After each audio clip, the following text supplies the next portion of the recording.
Long story, but I hope it helps someone, and it will help me to get it off my mind. Me, 64M, XW, 65F, were together 20Y, married 17. No kids. We divorced 8Y ago. We are both professionals. I have owned my own business for 35 plus Y and helped her start 6 different businesses while we were together, none of which succeeded or lasted long. She had difficulty with paperwork, which was essential for her business, and she felt she was more accomplished than she was, due to lack of experience. I was previously divorced, and she had never been married. I was once divorced with a daughter. My first wife accused me of cheating at the end of the marriage, which I never did. I think she was just fishing for some helpful information. She said she was going to meet up with someone who had all the dirt. I told her good, because I wanted to see what I was doing because I sure wasn't having any fun at that point in time. She never found anything, and the supposed person with the info never showed. We started dating as she was finishing her MS degree. I paid all her school loans. We both have ADHD, which is controlled with medication. Hers is more severe, and she takes several meds, and I take one. She was very fun, beautiful, smart, quick to anger, and histrionic, always wanting attention. I am more down-to-earth, easygoing, non-confrontational, but not shy and a jokester at heart. I do have flaws like some procrastination, and although very manly, I am not an alpha male. I try to please, but have learned to set boundaries. I was not wanting to get married a second time, but after 3 years of dating she insisted that if we were to stay together then we needed to be married. I didn't get prenup, she wouldn't sign one, red flag, my bad. I had owned a successful business for over 10 years by the time we met. For years we were happy and bought a house together. We had friends, although I don't have many close individual friends and am by nature a bit of a loner and a workaholic. She had a lot of friends, but they tended to be short-term friends, red flag.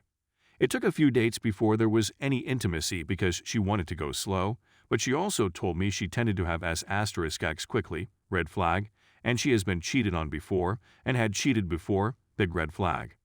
S*X was amazing for both of us. I had to be the instigator. If we were regular, it was easy. If there was any gap like a few days, then I had to romance extra and warm her up to get her going. Also, just like the rest of the relationship, 80% or more of the work was from me. She knew that I would never cheat on her and even bragged to everyone that her husband would never cheat, and even called into a radio talk show on Valentine's Day that was bashing men and stated her husband would never cheat. She was expensive due to her meds and her insurance and taste for the finer things.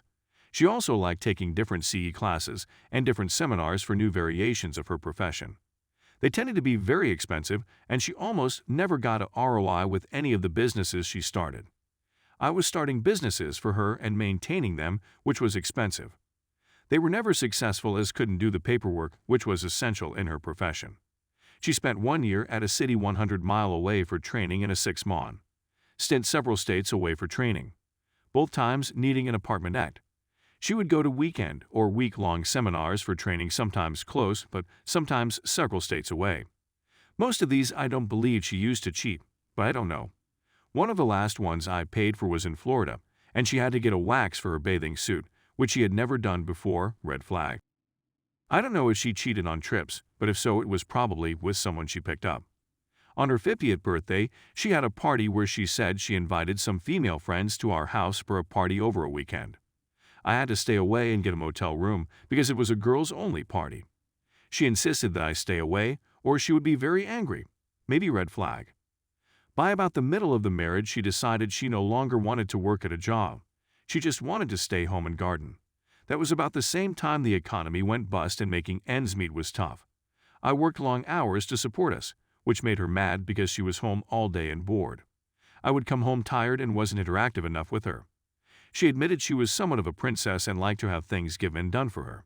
I did all of my laundry and a lot of my own cooking. I fixed everything around the house. I am very skilled in a lot of repair and improvement type situations. I'd even remodeled a glassed-in room of our house for her to use as an office. I was very patient with her, as she constantly criticized me all during the remodel. She didn't believe I could do it, and that it wouldn't look good when I was done. When it was done, she reluctantly said it looked great.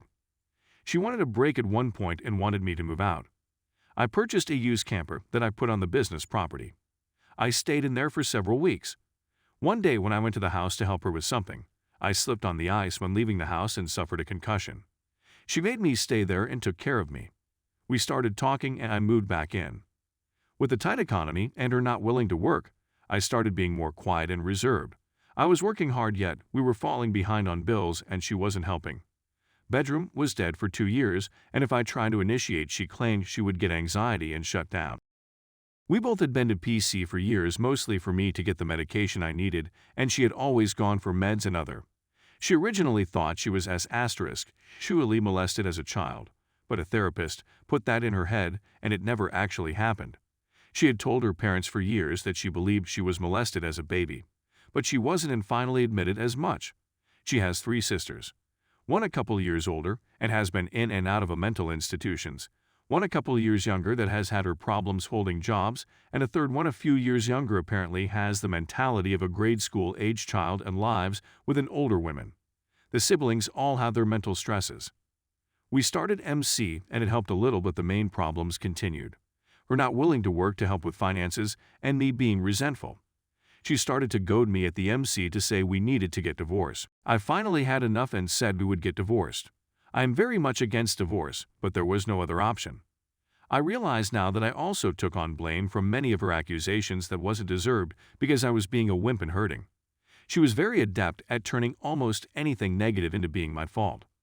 I am a person who takes responsibility for my actions and deeds, just too easily with her when it is not really my fault. I stood up for myself occasionally, but not nearly enough.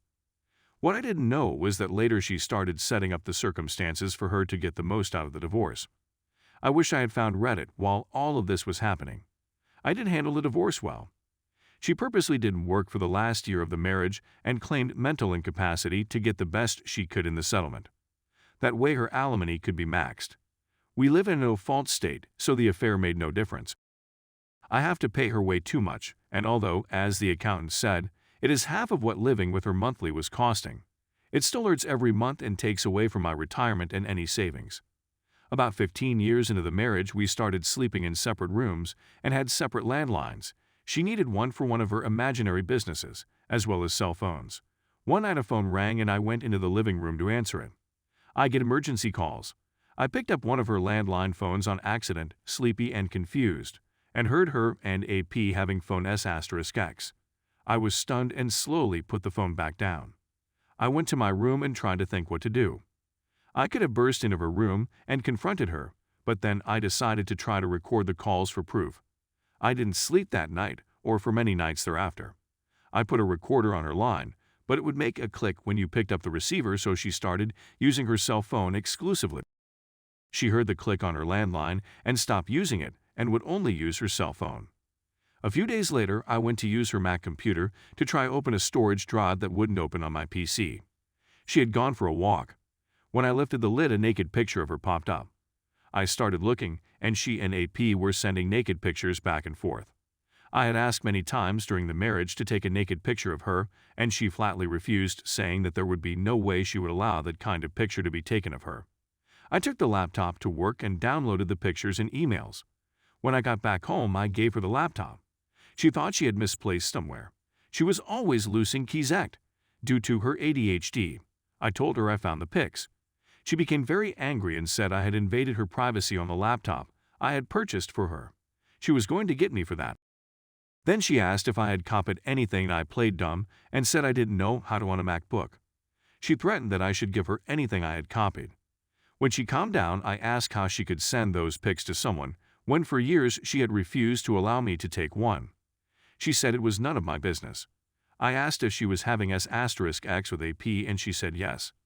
I said, so you are cheating on me, which you swore you would never do. She said she wasn't cheating. I asked what she called it and she had no answer. I was mad and kept asking how she could send those pics via the internet, which could easily be pirated. After refusing me for so many years, she wouldn't answer. She then said I cheated first because I had been looking at porn after we had stopped having S**X more than 2 years ago. I said that porn was not the same as PA.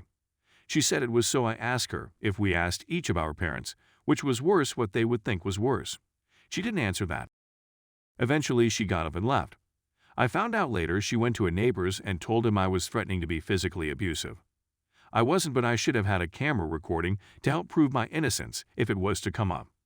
She wanted me to leave the house and I said, no, I didn't do anything wrong. She went to a friend's and then rented a place to stay until we were divorced. I went into depression and couldn't eat or do anything but work and sleep and cry. When she saw me a couple of weeks later, she said I looked good because I had lost a lot of weight. We both had gained weight over the years. I never cared that she gained quite a bit of weight. I always told her she was beautiful, which she was to me.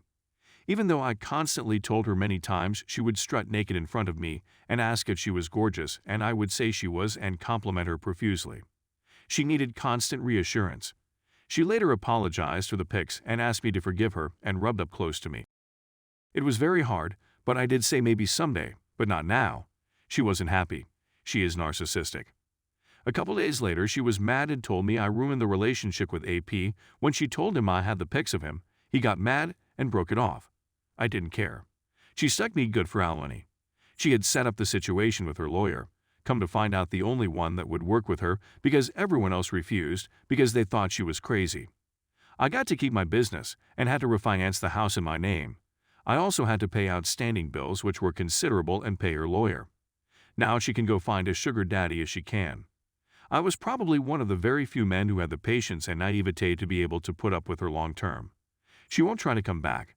She knows there is no way I would take her back.